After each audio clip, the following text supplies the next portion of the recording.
Hello बच्चों, मैं स्मिता बिजलवान आपकी केमिस्ट्री टीचर स्वागत करती हूँ आपका आईसीटी वर्चुअल क्लासरूम। और आज हम पढ़ने जा रहे हैं क्लास 12th केमिस्ट्री का chapter haloalkanes and hello.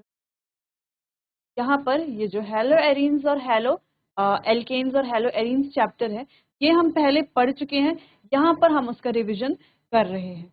तो रिविजन में जो हमारे कॉन्सेप्ट्स हैं, जो भी हमारे टॉपिक्स हैं, वो यहाँ पर आपको अच्छे से रिवाइज हो जाएं, यही हम यहाँ पर आज कोशिश करें। तो अपने प्रीवियस लेक्चर में हम जो है फिजिकल प्रॉपर्टीज तक जो है रिवाइज कर चुके थे। अब उसके आगे का हम आज मेल्टिंग पॉइंट और बॉइलिंग पॉइंट यहाँ पर आज पढ़ेंगे, हेलो एल्केन्स और हेलो एरीन्स का। The stronger intermolecular force of attraction are due to dipole and van der Waals interaction. Hence, the boiling point of derivative of chloride, bromides, and iodides are comparatively higher than the hydrocarbons of the similar molecular mass. यानी कि जो हमारे hydrocarbons होते हैं, simple जो हमारे hydrocarbons होते हैं, और जो हमारे हेलो एल्केन्स होते हैं, उनमें जो है हेलो एल्केन्स का बॉइलिंग पॉइंट क्या होता है, ज्यादा होता है। क्यों ज्यादा होता है? क्योंकि उनके बीच में क्या होता है, intermolecular force of attraction, dipole dipole movement होता है, डायपोल डायपोल अट्रैक्शन होता है, वंडर वॉल अट्रैक्शन होता है, जिस वजह से उनका जो है बॉइलिंग पॉइंट, मेल्टिंग पॉइंट क्या होता है, ज्यादा होता है। ठीक। दूसरी बात, इसके बॉइलिंग पॉइंट का ऑर्डर क्या होता है, पहले आयोडीन, फिर ब्रोमीन, फिर एल्काइल ग्रुप के साथ RI, RBr, RCl, RF, ये इनका ऑर्डर होता है। तीसरी चीज, जैसे जैसे ब्रांचिंग इंक्रीज होगी, स्फेरिकल एरिया क्या होगा, डिक्रीज होगा, जिस वजह से उनके बीच में क्या हो जाएगी, वीक इंटरमॉलिक्यूलर फोर्स हो जाएगी। क्या हो जाएगी? वीक इंटरमॉलिक्यूलर फोर्स हो जाएगी। ठीक, तो ये थी हमारी physical properties.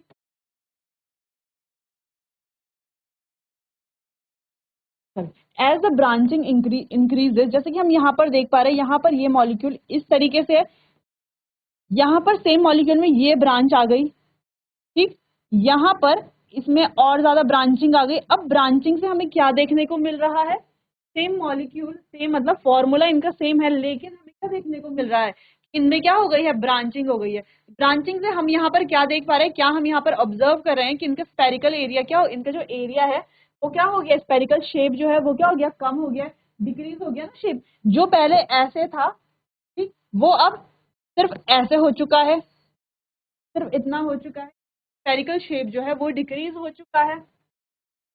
Molecules, the form of spherical shape resulting in decrease in the area of contact and forming weaker intermolecular force, जिस वजह से इनका क्या होगा, इंटरमॉलिक्यूलर फोर्स कम हो जाएगी। अब इंटरमॉलिक्यूलर फोर्स कम हो जाएगी तो क्या होगा, देखो अब यहाँ पर है समझने वाली बात कि जो फिजिकल प्रॉपर्टीज है इसमें कहा क्या जा रहा है। अब फिजिकल प्रॉपर्टीज में ये कहा कि जैसे इनका एरिया क्या होगा, कम होगा, वैसे ही इनका जो बॉइलिंग पॉइंट या मेल्टिंग पॉइंट है वो भी कम हो जाएगा।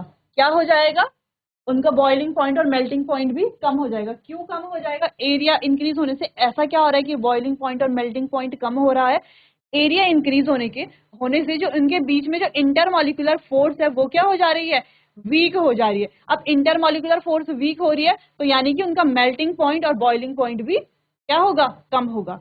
इसको हम ऐसे समझ सकते हैं, जो अबव ये जो लिखा हुआ है ना, इसको हम ऐसे समझ सकते हैं कि हमारे पास कोई मॉलिक्यूल है, ठीक, वो दोनों क्या है, आपस में बॉन्ड से जुड़े हुए हैं, बिल्कुल बॉन्ड से जुड़े हुए होंगे। अगर हमारे पास कोई RL है तो ये Cl है, और ये हमारा R यानी कि एल्काइल है। कोई हमारे पास एल्काइल क्लोराइड है या कुछ भी है, ठीक, तो वो इस तरीके से क्या है, फोर्स बॉन्ड से जुड़े हुए हैं। ठीक, अब ये बॉन्ड डिसाइड करेगा कि इनका मेल्टिंग और बॉइलिंग पॉइंट क्या होगा। अगर ये बॉन्ड जो है बहुत ज्यादा स्ट्रांग है, अगर ये बॉन्ड क्या है, बहुत ज्यादा स्ट्रांग है, तो इसको ब्रेक करने के लिए, है ना, हमें बहुत ज्यादा मेल्टिंग पॉइंट, बहुत ज्यादा बॉइलिंग पॉइंट इंक्रीज करना पड़ेगा। ठीक, अगर ये बॉन्ड स्ट्रांग है। लेकिन अगर ये बॉन्ड वीक है तो इजीली हम क्या कर सकते हैं, कम मेल्टिंग पॉइंट और कम बॉइलिंग पॉइंट से भी इसको क्या कर सकते हैं, हटा सकते हैं, ये एक दूसरे को छोड़ सकते हैं, बिल्कुल अलग हो सकते हैं। हाँ हो सकते हैं। तो ये सारा डिपेंड किस पे हो रहा है, इनके बीच में जो इंटरमॉलिक्यूलर फोर्स है या जो डायपोल डायपोल अट्रैक्शन है इस पे डिपेंड है, इनके बीच की जो अट्रैक्शन है वो कैसी है। अगर वो स्ट्रांग है तो उसका मेल्टिंग और बॉइलिंग पॉइंट क्या होगा, ज्यादा होगा। अगर उनके बीच की जो अट्रैक्शन है वो क्या है, वीक है, तो इनका बॉइलिंग पॉइंट और मेल्टिंग पॉइंट क्या होगा, लो होगा। ठीक, इतनी सी बात थी। ये आपको समझ में आ गया होगा कि क्यों जो है बॉइलिंग पॉइंट मेल्टिंग पॉइंट ज्यादा इनका होता है। ठीक है, क्योंकि किस पे डिपेंड करता है ये सारा, इनके बीच में जो फोर्स ऑफ अट्रैक्शन है वो क्या क्या हो सकती है, डायपोल डायपोल अट्रैक्शन हो सकती है या वंडरवॉल अट्रैक्शन हो सकती है। अगर डायपोल डायपोल अट्रैक्शन होगी तो बॉम्ब क्या होगा, थोड़ा स्ट्रांग होगा, force of attraction intermolecular force of attraction होगी तो भी बॉन्ड स्ट्रांग होगा। लेकिन अगर वंडरवॉल अट्रैक्शन इंटरेक्शन होगी तो बॉन्ड क्या होता है, थोड़ा वीक होता है। ठीक, क्योंकि हाइड्रोकार्बन जो हमारे होते हैं ना, हाइड्रोकार्बन यानी कि ये जहां पर सिर्फ हाइड्रोजन और कार्बन है, तो हाइड्रोकार्बन क्या होते हैं हमारे, इनके बीच में क्या होती है, वीक बॉन्ड होते हैं, वीक फोर्स ऑफ अट्रैक्शन होता है। ठीक है, वंडरवॉल फोर्स ऑफ इंटरेक्शन होता है इनके बीच में, जिस वजह से ये क्या होते हैं, इनका मेल्टिंग और बॉइलिंग पॉइंट क्या होता है, लो होता है। ये इजीली क्या हो जाते हैं, इनका मेल्टिंग पॉइंट और बॉइलिंग पॉइंट क्या होता है, लो होता है। ठीक, इतनी सी बात थी। आगे बढ़े, आगे बोल रहे हैं कि the melting and boiling point, the melting point is based on the strength of the lattice structure of a compound. अच्छा, किसी कंपाउंड का कैसा स्ट्रक्चर है इससे भी मेल्टिंग पॉइंट क्या होता है, डिपेंड करता है। जैसे अगर ये इस तरीके से हमारे पास क्या है, ये कोई स्ट्रक्चर है जो क्या है, एकदम पैक्ड स्ट्रक्चर है। ठीक, एकदम पैक्ड स्ट्रक्चर है, तो इसका जो मेल्टिंग पॉइंट होगा वो बहुत ज्यादा होगा, क्योंकि इसको खोलने में क्या होगा, उतनी ही ज्यादा क्या लगेगी, एनर्जी लगेगी। ठीक, इसीलिए इसका जो मेल्टिंग पॉइंट होगा बहुत ज्यादा होगा।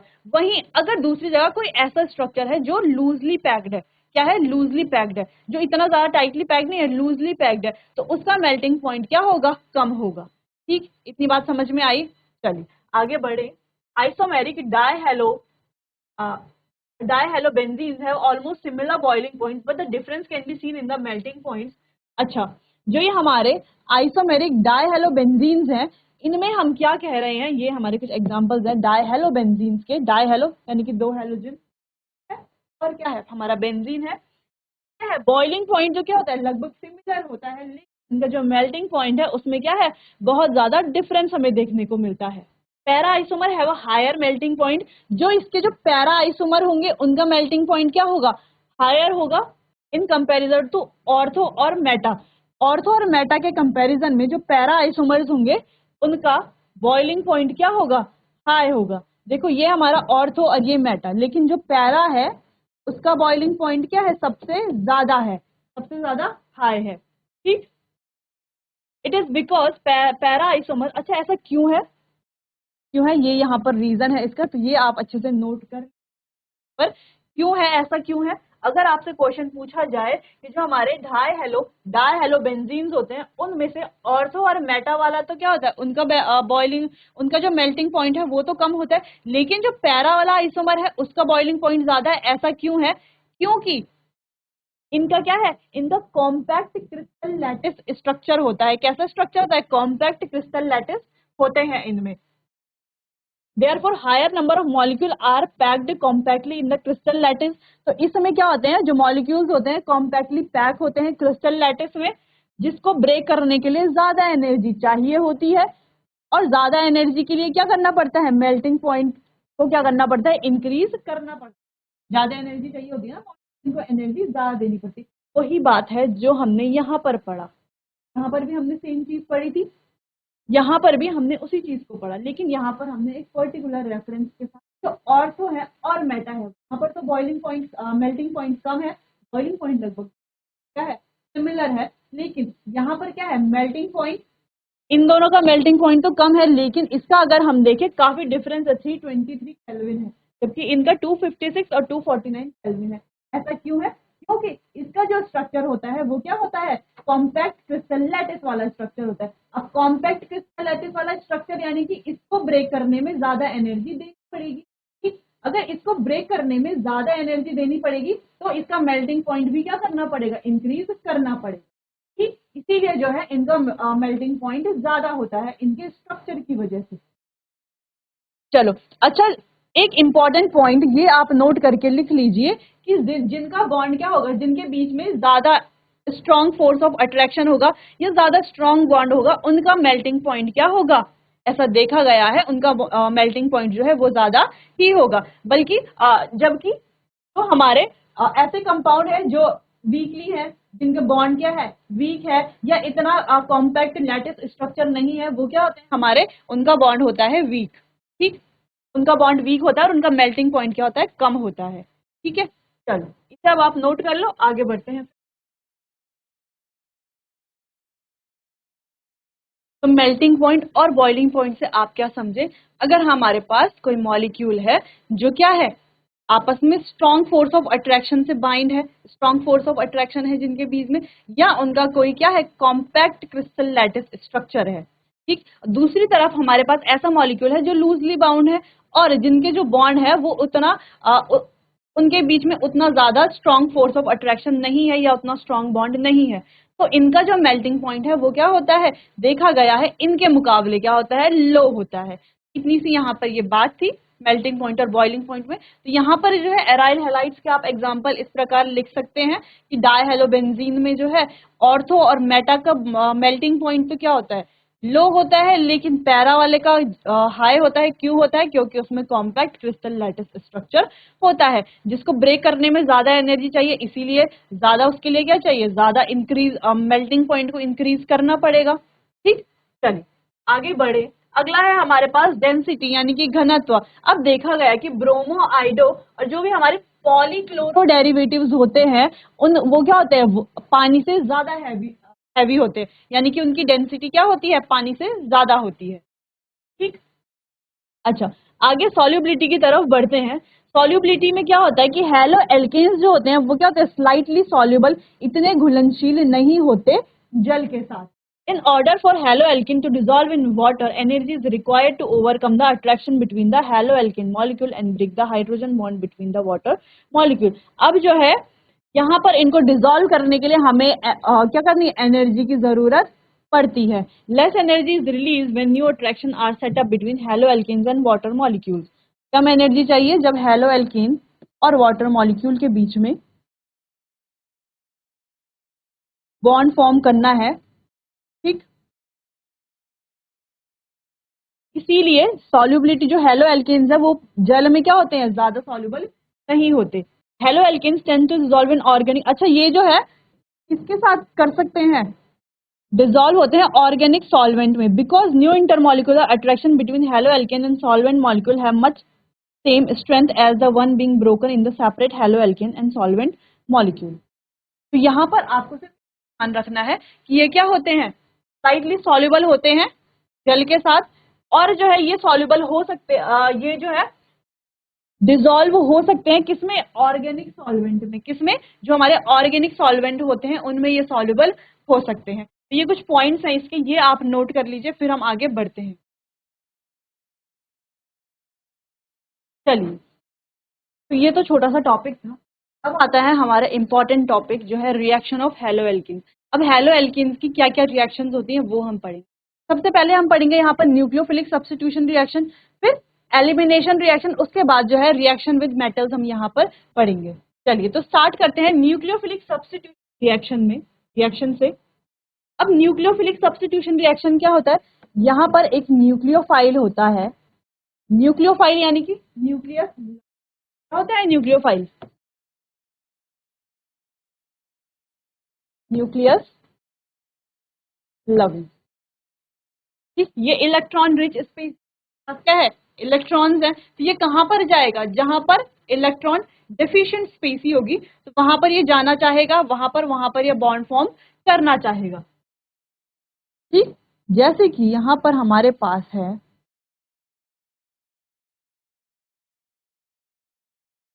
तरीके से हमारे पास कोई एल्काइल हैलाइड है। ठीक, अब क्या होगा, ये क्या है हमारा, देखो डेल्टा नेगेटिव, क्योंकि X जो है हमारे हैलोजन होते हैं उनकी इलेक्ट्रोनेगेटिविटी ज्यादा होती है, इसमें इसलिए इनमें क्या आता है, डेल नेगेटिव चार्ज आता है, और इनमें क्या आता है, डेल पॉजिटिव चार्ज आता है। तो अपनी तरफ खींचते हैं ना, इसलिए इनमें डेल नेगेटिव चार्ज आता है। ठीक, यहाँ से इलेक्ट्रॉन खींचते हैं इसलिए इनमें क्या आ गया, डेल पॉजिटिव चार्ज। इस तरीके से भी आप इसको समझ सकते हैं। तरीके से रिएक्शन होती है, ये बॉन्ड यहाँ से ब्रेक हो जाता है और जब ये बॉन्ड ब्रेक होगा तो यहाँ पर क्या आ जाएगा, इस तरीके से प्लस चार्ज आ जाएगा। ठीक, जब ये आ जाएगा तो यहाँ पर आराम से क्या आ जाएगा, हमारा न्यूक्लियोफाइल आ जाएगा। क्या आ जाएगा, आराम से न्यूक्लियोफाइल आएगा और प्लस एक्स हमारा यहाँ से निकल जाएगा इलेक्ट्रॉन लेकर के। एक्स कैसे निकला, यहाँ से इसने इलेक्ट्रॉन ले लिया ना, दोनों इलेक्ट्रॉन ले लिए, इसलिए तो यहाँ पे आर प्लस आया। ठीक है, ये क्या बना हमारा, कार्बोनियम आयन बना। ठीक, उसके बाद यहाँ पर न्यूक्लियोफाइल आया और यहाँ पर ये अलग हो गया। तो ये होता है एक सिंपल सी न्यूक्लियोफिलिक सब्स्टिट्यूशन रिएक्शन। तो हम एग्जांपल के साथ भी अभी समझेंगे कि कैसे जो है ये यहाँ पर अटैक करता है, कैसे ये यहाँ से चला जाता है। अच्छा, ऐसा नहीं होता यहाँ पर कि ये पहले आया है फिर ये जाएगा, नहीं। क्या होता है कि पहले ही जो हैलोजन है, जो एक्स है हमारा, ये पहले ही यहाँ से चला जाता है, यहाँ पर जगह छोड़ देता है न्यूक्लियोफाइल के लिए, फिर न्यूक्लियोफाइल यहाँ पर अटैक करता है। ठीक, इतना समझ में आया कि न्यूक्लियोफाइल यहाँ पर कैसे अटैक करता है। ऐसा नहीं होता कि पहले न्यूक्लियोफाइल आएगा फिर ये हट रहा है, नहीं। ये दोनों बॉन्ड, ये जो है एक साथ बॉन्ड ब्रेक भी हो रहा है, फॉर्मेशन भी हो रहा है, ऐसा नहीं होता। पहले यहाँ से ये एक्स निकल जाएगा, यहाँ पर ये जगह बनाएगा, ठीक, जहां पर न्यूक्लियोफाइल आकर के अटैक करेगा। समझ में आया, एक ये सिंपल सा ये रिएक्शन होती है न्यूक्लियोफिलिक रिएक्शन। आगे हम इसको जो है के साथ सॉल्व करते हैं, एग्जाम्पल के साथ समझते हैं और अच्छे से। पहले जो है आप ये जनरल रिएक्शन इसकी नोट कर लीजिए। अच्छा, इसको हम ऐसे भी लिख सकते हैं,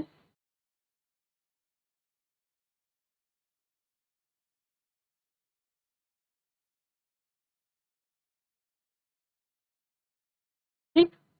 चलिए, तो इसको एग्जाम्पल के साथ हम सॉल्व करते हैं। अच्छा, अब हम SN1 रिएक्शन, यहाँ पर हम दो तरह की रिएक्शन पढ़ेंगे, एक SN1 रिएक्शन और एक SN2 रिएक्शन। दोनों के मैकेनिज्म अलग अलग होंगे। चलो पहले SN1 रिएक्शन हम करते हैं मैकेनिज्म के साथ।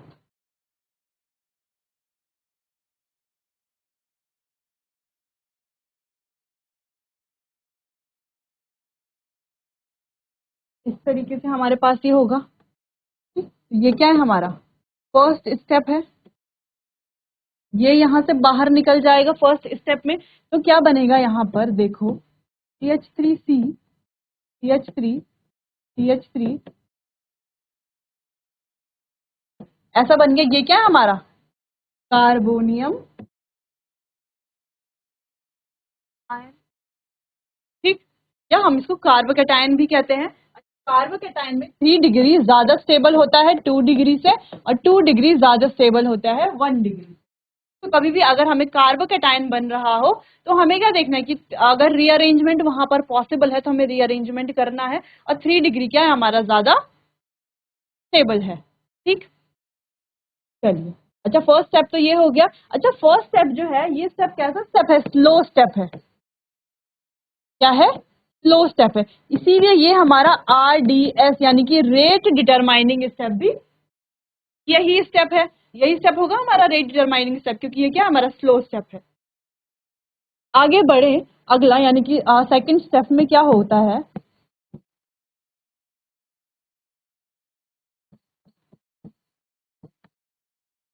यहां पर आता है हमारा न्यूक्लियोफाइल।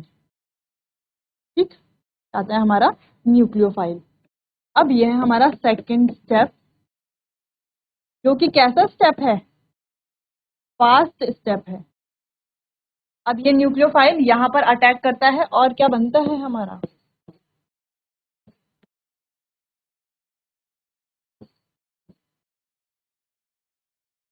ये हमारा प्रोडक्ट बनता है। तो ये हमारा फास्ट स्टेप है, ये हमारा स्लो स्टेप होता है, ये हमारा रेटेड। इतना समझ में आया कि कैसे हमने ये रिएक्शन करी, कैसे हमने जो किया, पहले ये एक्स यहाँ से इलेक्ट्रॉन लेकर के चला गया। ठीक, ये क्या बन गया, कार्बोनियम आयन हमारा बन गया। जहां पर हमारा ये न्यूक्लियोफाइल आया,